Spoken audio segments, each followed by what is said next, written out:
Shalom, haleluya, puji Tuhan. Mari kita berdoa terlebih dahulu. Bapa di dalam sorga, di dalam nama Tuhan Yesus, terima kasih Tuhan untuk seluruh berkat yang Tuhan sudah curahkan dalam kehidupan kami, penjagaan perlindungan-Mu yang luar biasa, dan pada hari ini kembali kami mendapat kesempatan untuk mendengarkan firman. Berkati mulut lidah hamba-Mu yang menyampaikan, bahkan kami semua yang mendengarkan. Terpujilah nama-Mu, di dalam nama Tuhan Yesus, hamba-Mu bersyukur. Amin. Shalom Bapak, Ibu, Saudara yang dikasihi oleh Tuhan. Nah, pada kesempatan hari ini saya ingin menyampaikan tentang jangan lepaskan kepercayaanmu. Jangan lepaskan kepercayaanmu. Mari kita melihat Ibrani 10, 34 sampai 37. Dikatakan demikian, memang kamu telah turut mengambil bagian dalam penderitaan orang-orang hukuman, dan ketika harta kamu dirampas, kamu menerima hal itu dengan sukacita. Sebab kamu tahu bahwa kamu memiliki harta yang lebih baik dan yang lebih menetap sifatnya. Sebab itu janganlah kamu melepaskan kepercayaanmu, karena besar upahmu yang menantinya. Sebab kamu memerlukan ketekunan, supaya sesudah kamu melakukan kehendak Allah, kamu memperoleh apa yang dijanjikan itu. 37. Sebab sedikit, bahkan sangat sedikit waktu lagi, dan Ia yang akan datang sudah akan ada tanpa menangguhkan kedatangannya. Amin. Haleluya, puji Tuhan. Nah, kita melihat di ayat yang ke-34, orang ini sudah ikut serta di dalam penderitaan, di dalam segala perkara yang sangat menyiksa, sangat menyakiti, hartanya dirampas, dan lain sebagainya. Orang ini bisa menerima dengan sukacita. Nah, di ayat 35 diberi peringatan. Jangan sampai kamu melepaskan kepercayaan. Nah, kalau kita boleh ada sampai hari ini, dan kita tetap beriman kepada Tuhan Yesus, berarti kita sudah melalui hari yang kemarin. Dan kita sampai pada hari ini. Nah, kalau kita sudah bisa melalui hari kemarin dan kita sampai pada hari ini, percayalah bahwa Tuhan yang sudah mulai mengasihi kita, Dia akan mengasihi terus sampai kepada akhirnya. Kalau sampai hari ini kita masih bisa kuat, ya, bisa berkemenangan, bisa menghadapi berbagai macam kesulitan sehingga sampai hari ini. Nah, kita melihat Yohanes 13 ayat yang pertama. Yohanes 13 ayat pertama dikatakan, sementara itu sebelum hari raya Paskah mulai, Yesus telah tahu bahwa saatnya sudah tiba untuk beralih dari dunia ini kepada Bapa. Sama seperti Ia senantiasa mengasihi murid-muridnya, demikianlah sekarang Ia mengasihi mereka sampai kepada kesudahnya. Jadi kalau Yesus mengasihi, Dia terus. Yesus tetap setia. Nah, kita coba melihat kembali di dalam Yohanes 17 ayat 12 sampai yang ke-15, terus dilanjutkan ayat yang ke-20. Yohanes 17 ayat 12 sampai 15 dan 20. Selama aku bersama mereka, aku memelihara mereka dalam namamu, yaitu namamu yang telah kau berikan kepadaku. Aku telah menjaga mereka, dan tidak ada seorang pun dari mereka yang binasa, selain daripada dia yang telah ditentukan untuk binasa, supaya genaplah yang tertulis dalam kitab suci. Tetapi sekarang aku datang kepadamu, dan aku mengatakan semuanya ini sementara aku masih ada di dalam dunia, supaya penuhlah sukacitaku di dalam diri mereka. Aku telah memberikan firman-Mu kepada mereka dan dunia membenci mereka karena mereka bukan dari dunia sama seperti aku bukan dari dunia. Aku tidak meminta supaya engkau mengambil mereka dari dunia, tetapi supaya engkau melindungi mereka daripada yang jahat. Nah, ini adalah doa daripada Tuhan Yesus sebelum Tuhan Yesus meninggalkan murid-muridnya. Ya, Tuhan mengerti bahwa hari-hari ke depan setelah Tuhan Yesus kembali ke tempat, kembali ke surga, dia sudah mengetahui bahwa banyak masalah, banyak kesukaran yang akan dihadapi oleh murid-muridnya. Sebab itu Tuhan mengatakan, selama aku bersama mereka, aku memelihara, aku menjaganya, aku menjaga. Nah, waktu dia mau berangkat, dia menyerahkan murid-muridnya kepada Bapa di surga. Ayat yang ke-20 dikatakan, dan bukan untuk mereka ini saja aku berdoa, tetapi juga untuk orang-orang yang percaya kepadaku oleh pemberitaan mereka. Saudara perhatikan, sebelum Tuhan Yesus berangkat, Tuhan Yesus yang memberitakan Injil, yang memberitakan kabar keselamatan.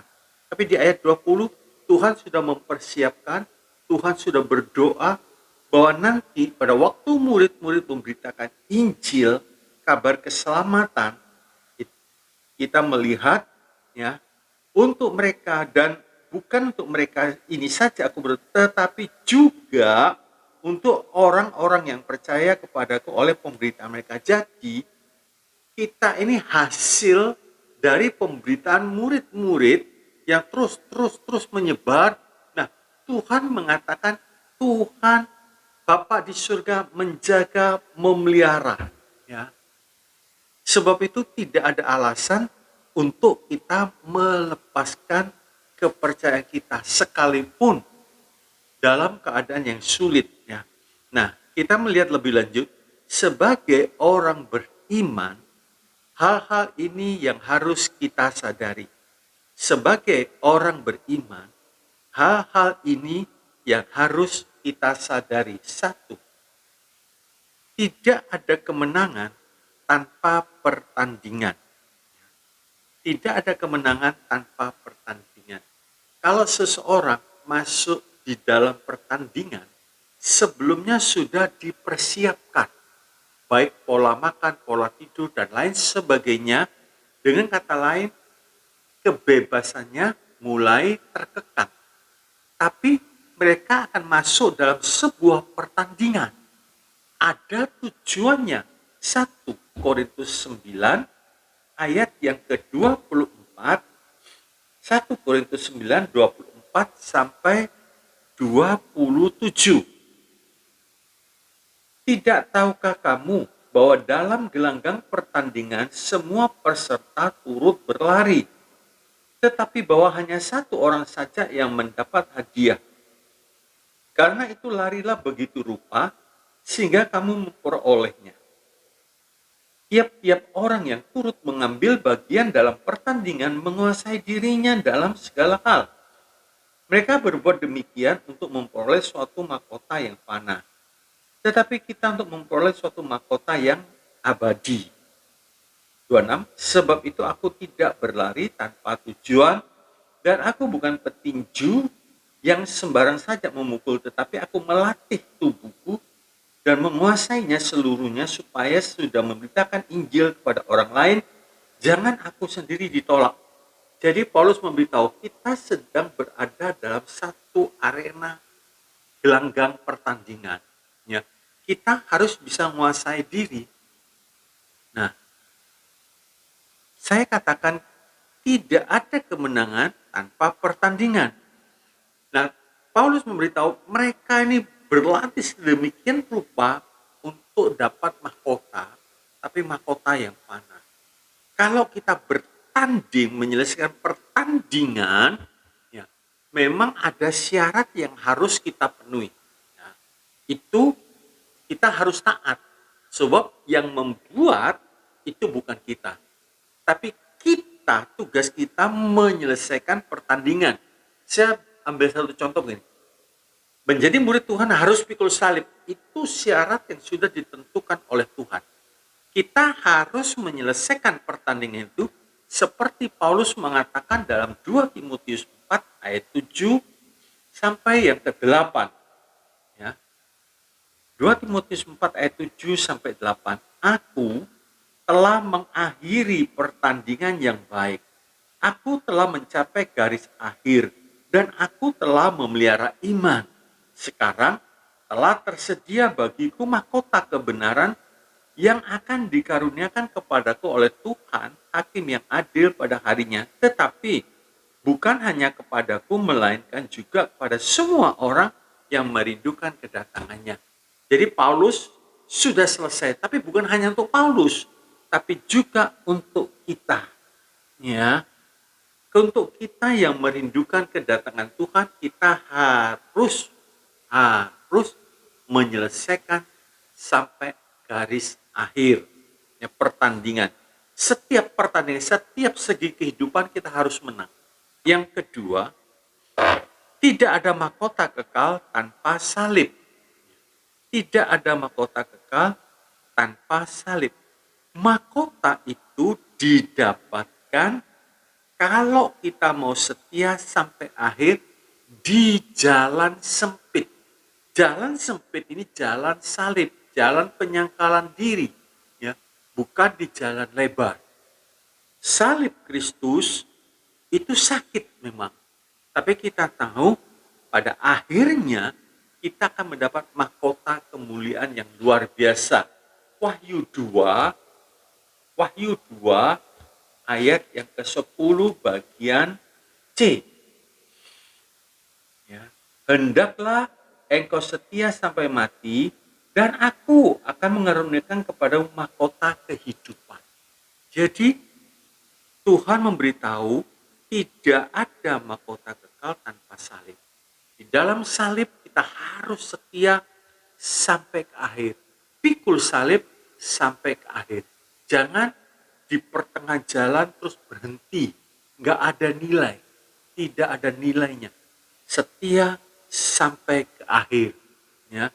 Yang ketiga, tidak ada pernyataan masuklah dalam kesukaan Tuhanmu tanpa kesetiaan. Ya. Tidak ada pernyataan masuklah dalam kesukaan Tuhanmu tanpa kesetiaan. Pertanyaannya, setia sampai kapan? Sampai Tuhan kita datang atau sampai kematian menjemput kita. Ya, kita setia. Di dalam Matius 24 ayat 45 sampai 46. Siapakah hamba yang setia dan bijaksana yang diangkat oleh tuannya atas orang-orangnya untuk memberikan mereka makanan pada waktunya. Berbahagialah hamba yang didapati tuannya melakukan tugasnya itu ketika tuannya itu datang. Jadi waktu itu tuannya pergi, tapi hambanya nih tahu apa yang harus dikerjakan, memberi makan, ya. Memberi makan sampai kapan? Sampai tuannya datang. Jadi kita memberitakan kabar sukacita itu seperti kita memberi makanan kepada jiwa orang itu. Sampai kapan kita setia? Sampai Tuhan kita datang. Nah, orang seperti ini dikatakan berbahagia ketika Tuhan itu datang. Jadi kesetiaan kita itu membawa akibat kita berbahagia. Maka ada pernyataan Tuhan di dalam Matius 25 ayat 21. Matius 25 ayat 21 dikatakan demikian. Saya bacakan dalam terjemahan lama. Maka kata tuannya kepadanya, sabaslah, artinya bagus, ya. Hei hamba yang baik dan setiawan. Atas yang sedikit pun engkau setia. Aku akan menetapkan engkau atas hal ihwal yang banyak. Masuklah engkau ke dalam kesukaan Tuhanmu. Jadi hamba ini setia. Dari hal kecil dia setia. Waktu tuannya pulang, tuannya melihat, oh bagus. Nah, ada pernyataan, masuklah engkau dalam kesukaan Tuhanmu. Ya, jadi saudaraku, pernyataan ini Tuhan sendiri yang menyatakan kepada kita. Sebab Tuhan menilai kita setia. Setia dari yang kecil, terus setia dari yang kecil. Nah, sebab itu dikatakan tadi di dalam Matius 25:21. Ya, sabaslah, hai hamba yang baik dan setiawan. Ini hal yang bagus. Kesetiaan itu dari bumi, ya, dari bumi, bukan di surga, di bumi kesetiaan itu. Nah, waktu kita melakukan sesuatu pekerjaan yang baik, yang menyenangkan hati Tuhan, sekalipun itu mungkin tidak disukai orang, atau kita sendiri bisa muncul rasa jenuh, tapi setia. Nuh mengerjakan bahtera, dia kerjakan dengan setia. Sekalipun sekitarnya mengejek, sekalipun sekitarnya mengata-ngatain Nuh, mungkin dia katakan Nuh ini agak beres. Masa buat bahtera di atas gunung? Belum pernah itu terjadi, belum pernah. Sebab itu mereka tidak percaya karena cara membuatnya itu sudah nggak masuk di akal. 4. Tidak ada murid Kristus tanpa mengikuti teladan sang guru. Tidak ada murid Kristus tanpa mengikuti teladan sang guru. Nah, Tuhan hidup di dunia ini banyak memberi contoh dan teladan kepada murid-muridnya supaya murid-muridnya ikut saat Tuhan dikata-katai, saat Tuhan dihina, saat Tuhan lapar, ya, saat Tuhan ya macam-macam saudara. Di situ sebenarnya murid sudah diberi contoh gaya hidup Tuhan waktu menghadapi kesukaran seperti ini. Nah, kita melihat salah satunya Yohanes 13 ayat yang ke-12 sampai yang ke-15. Dikatakan demikian, Yohanes 13 ayat yang ke-12. Sesudah ia membasuh kaki mereka, ia mengenakan pakaiannya dan kembali ke tempatnya. Lalu ia berkata kepada mereka, mengertikah kamu apa yang telah kuperbuat kepadamu? Terus Tuhan berkata, kamu menyebut aku guru dan Tuhan, dan katamu itu tepat. Sebab memang akulah guru dan Tuhan. 14. Jadi jikalau aku sebagai guru dan Tuhan membasuh kakimu, aku yang adalah Tuhan dan gurumu, maka kamu pun wajib saling membasuh kakimu. Sebab aku telah memberikan suatu teladan kepadamu, supaya kamu juga berbuat sama seperti yang telah kuberbuat kepadamu. Jadi murid waktu ditinggalkan oleh Tuhan kembali ke dalam kerajaan surga, banyak contoh dan teladan yang ditinggalkan. Seharusnya murid ingat, ya, kita sekarang ini juga sebagai murid Kristus, hasil pemberitaan, hasil penginjilan murid-murid Tuhan Yesus yang lalu, terus menyebar sampai kepada kita. Nah, kita pun sebagai murid seharusnya ikut teladan sang guru, ya. Di dalam 1 Petrus 2 ayat 21. 1 Petrus 2 ayat yang ke-21. Dikatakan demikian, sebab untuk itulah kamu dipanggil. Karena Kristus pun telah menderita untuk kamu dan telah meninggalkan teladan bagimu supaya kamu mengikuti jejaknya. Bapak Ibu Saudara yang dikasihi oleh Tuhan, pada waktu Yesus menghadapi kesukaran, pada Yesus menghadapi tekanan yang begitu berat, sampai waktu dia berdoa, keringatnya itu menetes bagaikan darah. Nah, dalam kondisi seperti ini sebenarnya Tuhan memerlukan dukungan, memerlukan murid-murid untuk memberi kekuatan. Ternyata ditinggal. Ternyata murid-murid pergi. Apakah Tuhan marah? Enggak. Nah, begitu juga seandainya kita dulu banyak menjadi berkat, banyak orang datang kepada kita. Terus pada waktu kita mengalami kesukaran, kesulitan, tidak ada satupun yang mau tahu. Apakah kita kecewa? Jangan. Apakah kita marah? Jangan. Sebab Tuhan Yesus pun memberi contoh. Tuhan jadi berkat buat murid-murid. Ya, jadi berkat, jadi teladan. Tapi di saat Tuhan mengalami keadaan begitu terjepit, murid-murid pergi. Seolah-olah gak mau tahu. Coba kita lihat Matius 26. Matius 26 ayat yang ke-56. Matius 26 ayat yang ke-56.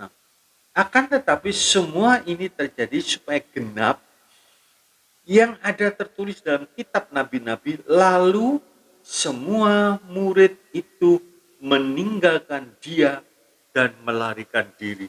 Sedih saudara. Ya. Sedih kalau kita sebagai manusia. Apa-apa kita tolong, banyak yang kita tolong, banyak yang kita berkati. Dan saat kita mengalami kesulitan, betul-betul kesulitan, tidak ada satupun yang mau datang.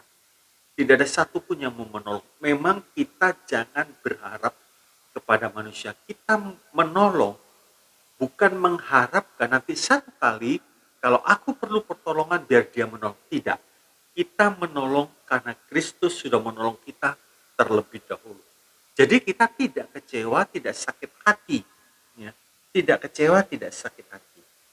Sebab itu, kita harus menyadari sebagai murid Kristus, jangan heran kalau Tuhan suruh kita pikul salib. Nah, so hal-hal seperti ini akan kita lihat, akan kita alami, saudaraku. Sebab itu Tuhan mengatakan, jangan, kamu mau ikut aku pikul salib. Kalau kita pikul salib, justru kita yang diuntungkan. Sebab saat kita pikul salib, kita tidak sempat bereaksi salah, bereaksi dosa. Gak sempat, saudara.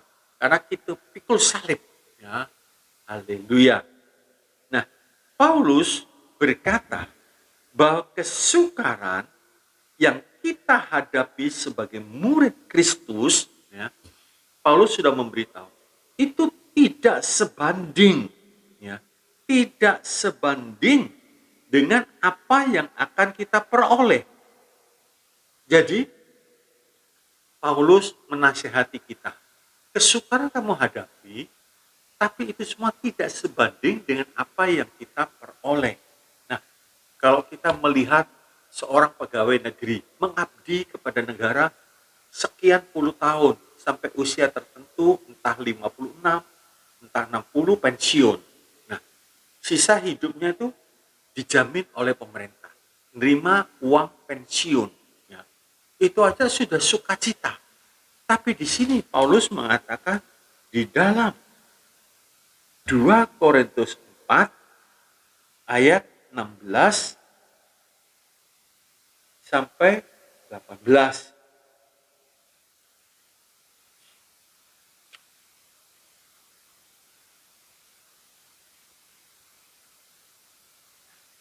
Sebab itu kami tidak tawar hati, tetapi meskipun manusia lahiriah kami makin merosot, namun manusia batinnya kami dibaharui dari sehari ke sehari.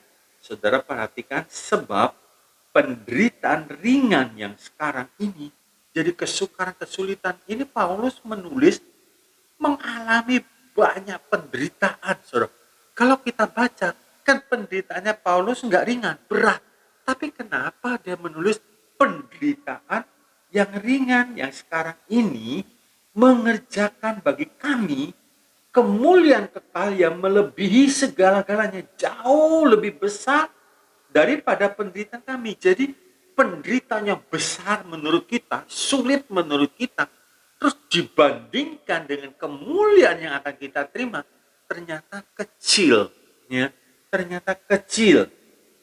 Nah, sebab 18, sebab kami tidak memperhatikan yang kelihatan melainkan yang tak kelihatan, karena yang kelihatan adalah sementara, sedangkan yang tak kelihatan kekal. Ya, haleluya. Haleluya. Juga dalam Roma 8:18, ya. Saudara nanti bisa baca. Paulus mengatakan kecil, padahal Paulus pernah dirajam di Listra, pernah karam kapal, ya, pernah dilempari batu, sampai murid-muridnya mengatakan, nah ini sudah mati. Tapi Paulus menganggap itu ringan dibandingkan dengan kemuliaan yang akan kita terima. Nah, ini kita harus mengerti rahasia ini. Penderitaan yang kita saat sekarang ini kita alami, menurut firman Tuhan yang ditulis oleh Rasul Paulus, itu ringan. Mari kita belajar kenapa bisa ringan. Karena kita memandang yang tidak kelihatan. Kita memandang kepada kemuliaan yang kekal. Maka apa yang sedang kita alami saat ini menjadi ringan. Menjadi ringan. Ya, kalau orang bertanding itu di karantina, masuk TC gitu, training center, latihan begitu berat, makan diatur, istirahat diatur dan lain sebagai rasanya berat sekali.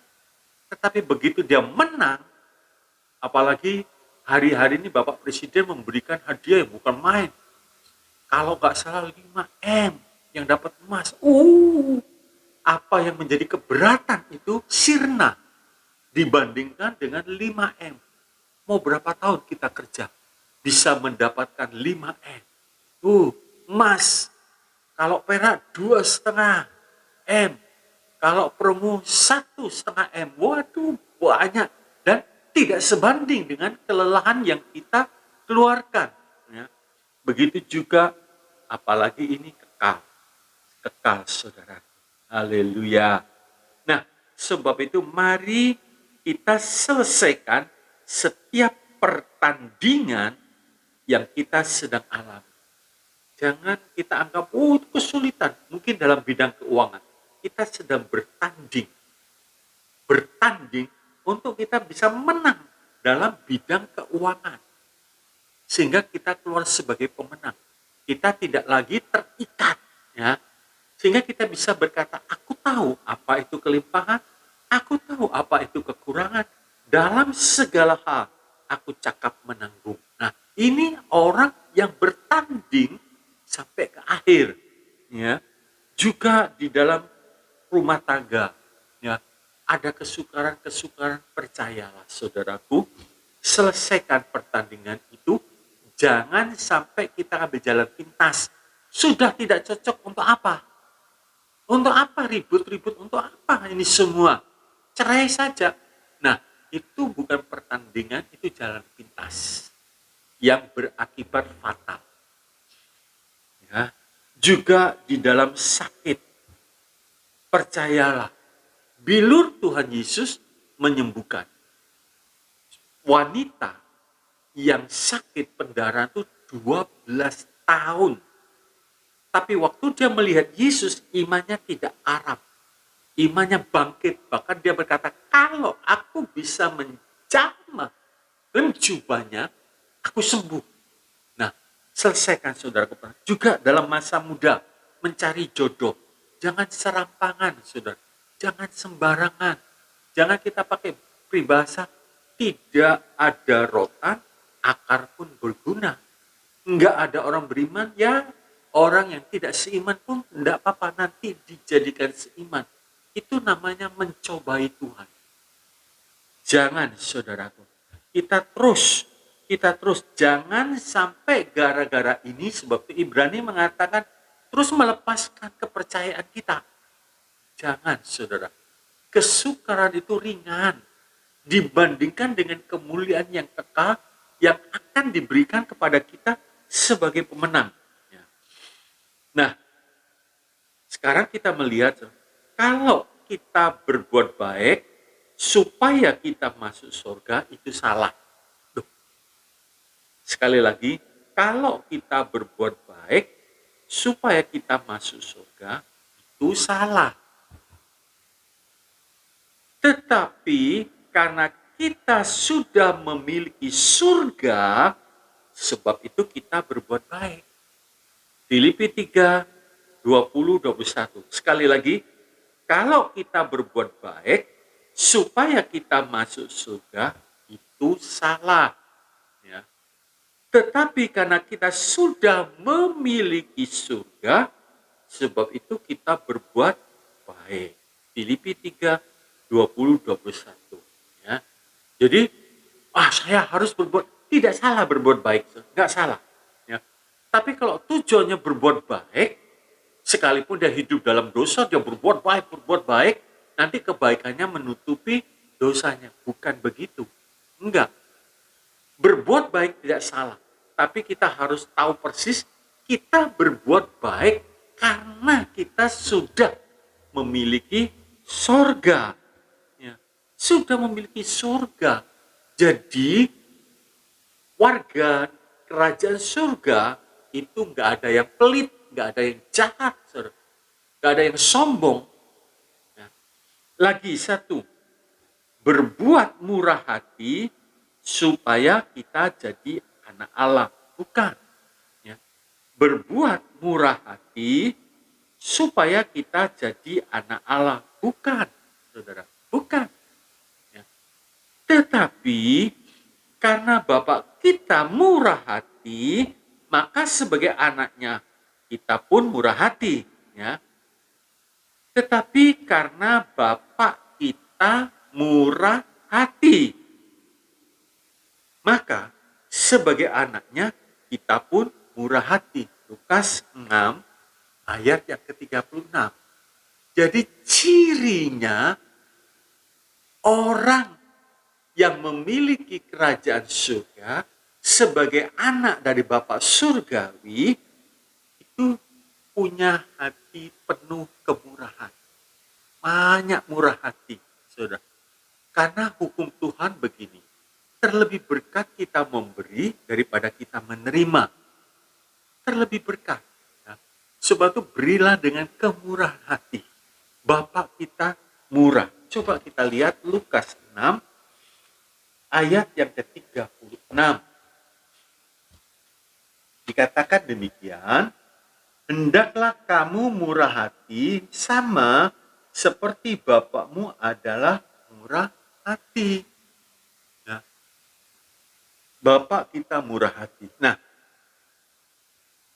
kita melihat lebih lanjut kehidupan manusia, apapun keberadaannya, baik kaya, miskin, pintar atau bodoh, tua atau muda, baik atau jahat. Jadi kehidupan manusia itu cuma bisa dikatakan punya hari kemarin dan hari ini. Kalau kita ada hari ini, berarti kita sudah melalui hari kemarin. Apa yang dibuat kita sombong? Kalau seandainya hari kemarin Tuhan stop, nggak ada hari ini bagi kita. Jadi apapun keberadaan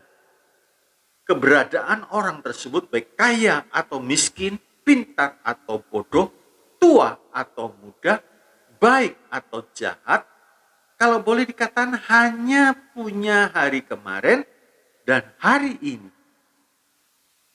Kalau Tuhan masih bermurah hati, kita diberi hari esok. Ya. Jadi dengan kata lain, kaya miskin itu bedanya hari kemarin, hari ini, dan hari esok. Sebab itu apa yang mau kita sombongkan? Ya. Apa yang mau kita banggakan? Kalau masih bisa ada hari esok, coba kita lihat Amsal 27 ayat yang pertama. Amsal 27 ayat yang pertama. Janganlah memuji diri karena esok hari, karena engkau tidak tahu apa yang akan terjadi hari itu. Gak bisa seperti orang kaya, ya aku mau begini, aku mau begini, aku mau begini. Tahu malam itu Tuhan berkata, hai bodoh, malam ini juga engkau dipanggil, engkau diambil waktunya. Mati. Sebab itu kaya, miskin, pintar, bodoh, tua, muda, baik atau jahat, itu cuma punya hari kemarin. Hari ini kita masih hidup, ya. Hari ini kita masih bisa melihat, mendengar firman. Hari esok itu tergantung kemurahan Tuhan. Sebab itu jangan memuji diri akan hari esok. Apa? Kalau begitu apa yang mau kita sombongkan? Apa? Saudara, kekayaan kita tidak lebih hari kemarin, hari ini, dan hari besok. Kalau Tuhan izinkan hari besok, saya mendengar satu berita, saudaraku, bapaknya pemilik perusahaan besar, ya, punya rumah sakit, punya bank, engkongnya atau akungnya pemilik rumah sakit juga. Ini justru cucunya yang meninggal, tidur serangan jantung mati. Gak sampai besok, saudara. Cuman sampai hari ini. Sebab itu kalau kita sampai ada hari ini, jangan sampai sombong, kerjakan kewajiban kita. Dalam Yeremia 22 ayat 10a bagian A, Yeremia 22 ayat 10a, saudara perhatikan, janganlah kamu menangisi orang mati dan janganlah turut berduka cita karena dia. Bukan berarti kita tidak boleh menangis saat orang dekat kita atau keluarga kita, famili kita meninggal. Bukan berarti tidak boleh menangis. Di sini lebih menjelaskan apa yang sudah terjadi, jangan disesali. Jangan tenggelam dengan apa yang sudah terjadi. Ya. Jangan. Begitu juga saudaraku. Kalau ternyata sampai hari esok sudah tidak ada, jangan sesali. Kemarinnya kok nggak lakukan ini, hari ini kok nggak lakukan ini. Gak bisa, saudaraku, ya, gak bisa. Jangan sesali. Saya beri contoh begini. Petrus itu gagal berkali-kali, ya, berkali-kali. Sebab itu dalam Yohanes 21 ayat 3 coba kita lihat. Yohanes 21 ayat yang ketiga dikatakan demikian. Kata Simon Petrus kepada mereka, aku pergi menangkap ikan. Kata mereka kepadanya, kami pergi juga dengan engkau. Mereka berangkat lalu naik perahu, tetapi malam itu mereka tidak menangkap apa-apa. Petrus merasa, sudah. Dirinya seperti, sudah gak berguna. Sebelum gurunya mati, dia menyangkal. Dia bersumpah tidak kenal. Terus habis itu, dia ditinggal pergi. Rasanya kecewa, rasanya dan berkecamuk, saudaraku. Campur aduk begitu ya. Sudah tidak ada harapan lagi dalam pemikiran Petrus untuk dipakai Tuhan. Sudah nggak ada harapan lagi. Nah, di sini kita melihat memang Petrus gagal, tetapi rencana Tuhan bagi Petrus tidak gagal. Justru Tuhan izinkan Petrus gagal menangkap ikan supaya sadar kepada panggilan Petrus yang pertama, ya. Supaya sadar. Coba kita lihat Yohanes 21 ayat 4 sampai ke 7. Ya. Terus Tuhan bertanya begini, ketika hari mulai siang, Yesus berdiri di pantai. Akan tetapi murid-murid itu tidak tahu bahwa adalah Yesus. Kata Yesus kepada mereka, "Hai anak-anak, adakah kamu punya lauk pauk?" Jawab mereka, "Tidak ada." Maka kata Yesus kepada mereka, "Tebarkanlah jalamu di sebelah kanan perahu, maka akan kamu peroleh." Lalu mereka menebarkannya dan mereka tidak dapat menariknya lagi karena banyaknya ikan. Maka murid yang dikasih Yesus itu berkata kepada Petrus, "Itu Tuhan." Ketika Petrus mendengar bahwa itu adalah Tuhan, maka ia mengenakan pakaiannya sebab ia tidak berpakaian, lalu terjun ke dalam danau.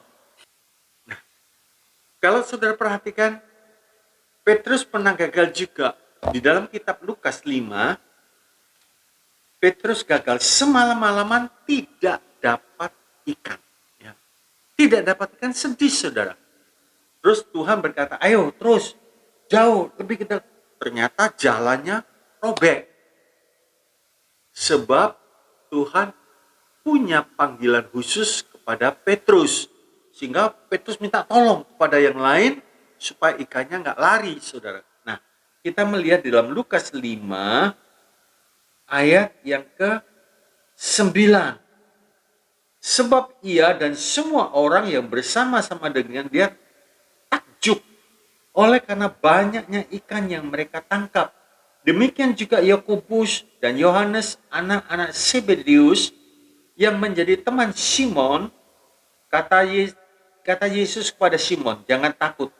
Mulai dari sekarang engkau akan menjala manusia." Dan sesudah mereka menghela perahunya ke darat, mereka pun meninggalkan segala sesuatu lalu mengikut Yesus. Nah, awalnya Petrus nelayan, gagal, berhasil dipanggil oleh Tuhan, ikut. Nah, saat Tuhan Yesus pergi meninggalkan murid-murid, mati, sedih dia. Akhirnya Petrus ingat kembali kepada pekerjaan yang lama. Untung Tuhan baik. Sebab itu rencana Tuhan bagi Petrus tidak pernah gagal. Ya. Justru Tuhan mengingatkan lewat kegagalan ini akan panggilannya Petrus. Di dalam Yunus, ya, juga peristiwa Yunus, waktu Yunus gagal melakukan tugasnya, Tuhan masih memberi kesempatan. Yunus, Niniwe, pergi ke Tarsis. Ya. Gagal, saudara.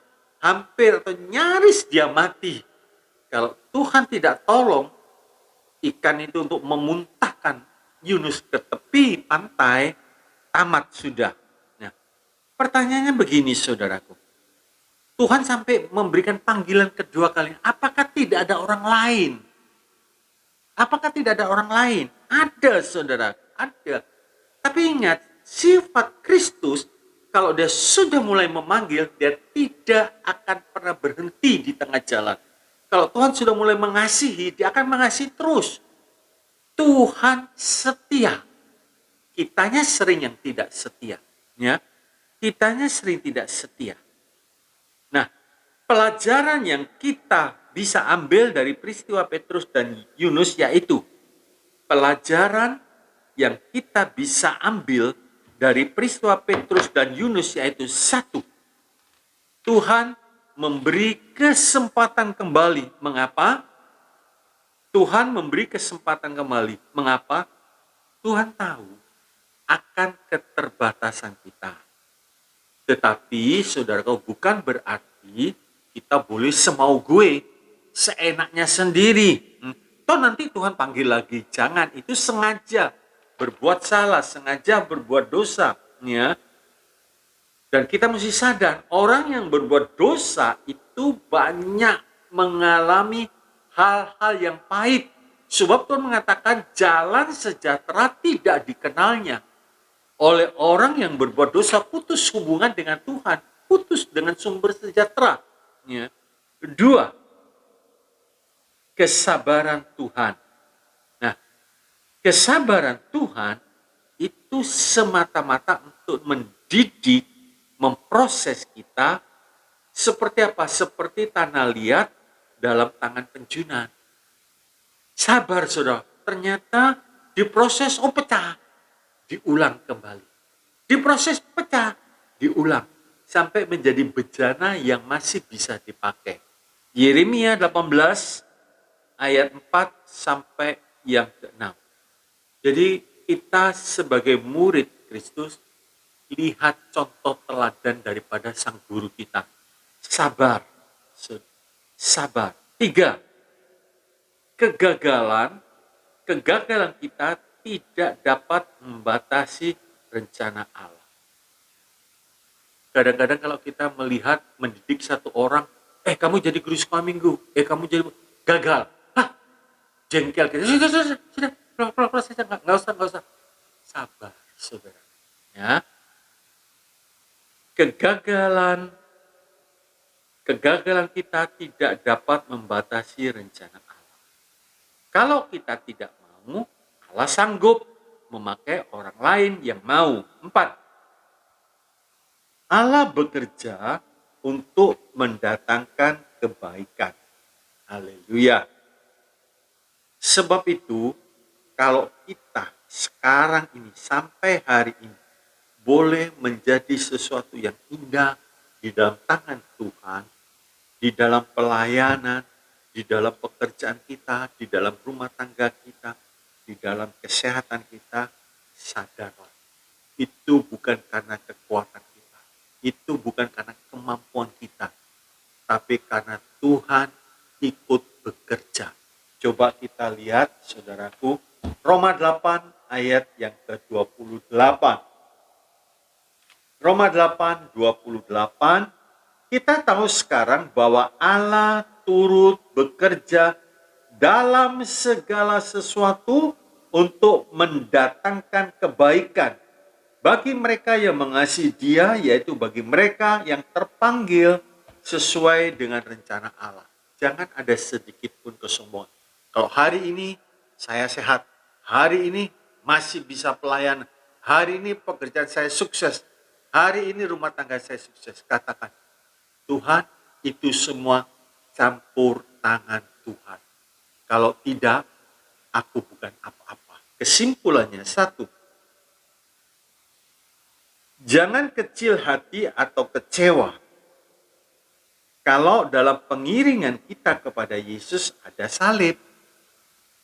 Ya. Jangan kecil hati atau kecewa kalau dalam pengiringan kita kepada Yesus ada salib.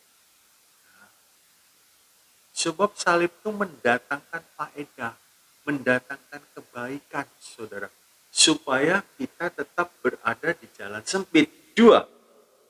Penderitaan sekarang tidak sebanding dengan apa yang akan kita terima. Roma 8, 17, 18. Penderitaan sekarang tidak sebanding dengan apa yang akan kita terima. Roma 8, 17, 18. Kalau kita fokus hanya pada menderita, lupa akan apa yang kita terima kelak, kita kecewa, kita putus asa. Kita bisa-bisa membuang kepercayaan kita. Ya. 3. Selesaikan setiap pertandingan sampai ke akhir. 3. Selesaikan setiap pertandingan sampai ke akhir. 4.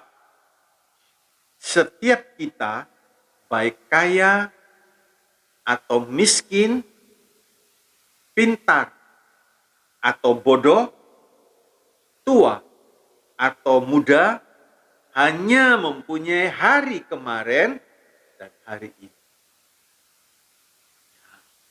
Sebab itu sadar, saudara, setiap kita, baik kaya atau miskin, pintar atau bodoh, tua atau muda, hanya mempunyai hari kemarin dan hari ini. Kalau kita sampai hari ini bersyukur, Tuhan terima kasih, kemarin Tuhan sudah jaga, Tuhan lindungi, waktu tidur, hari ini aku bisa bangun segar. Ya, bersyukur. Tuhan Yesus memberkati. Nah, mari kita berdoa. Bapak Ibu, pesan saya, jangan tukarkan Jangan lepaskan kepercayaan kita, iman kita kepada Yesus Kristus hanya gara-gara kesukaran yang sedang kita hadapi selagi kita menumpang di dunia ini. Jangan. Nanti kita kehilangan surga yang kekal. Bapa, terima kasih kembali Engkau mengingatkan kami. Apapun keberadaan kami sadar.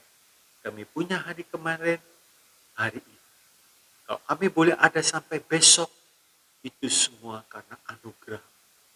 Sadarkan kami Tuhan, kami bekerja dengan rajin, sadarkan. Supaya kami tidak melepaskan iman kepercayaan kami kepada-Mu. Apapun kesukaran, kesulitan kami, kalau dibandingkan dengan kemuliaan yang Tuhan akan berikan kepada kami, tidak sebanding. Sebab itu biar kami setia dalam pertandingan yang wajib yang Tuhan sudah berikan kepada kami, pikul salib sampai ke akhir, setia sampai ke akhir. Terima kasih kami meniru contoh teladan guru kami. Sewaktu Tuhan masih ada di dunia, Tuhan memberikan banyak contoh teladan dalam kehidupan. Biar kami mau belajar. Kami mau belajar. Bapak, Ibu, Saudara yang dikasih oleh Tuhan, mari kita mau belajar. Terima kasih, terpujilah nama Tuhan. Dalam nama Yesus, hamba-Mu bersyukur. Mari kita mau angkat tangan kita. Bapak, Ibu, Saudara yang dikasih oleh Tuhan, terimalah saat ini berkat kasih dari Allah Bapa, damai sejahtera, sukacita anugerah oleh Tuhan kita Yesus Kristus, dan kuat kuasa persekutuan di dalam Allah Roh Kudus yang limpah dengan karunia-karunia roh dan buah roh menyertai perjalanan hidup kami. Kami mau bertanding, kami mau menyelesaikan setiap pertandingan yang Tuhan izinkan dalam kehidupan kami sampai ke akhir. Keluar sebagai pemenang, setia sampai ke akhir. Terima kasih Tuhan Yesus. Dalam nama Tuhan Yesus, hamba-Mu bersyukur dan berserah. Semua yang percaya katakan, amin. Shalom, Tuhan Yesus memberkati. Haleluya.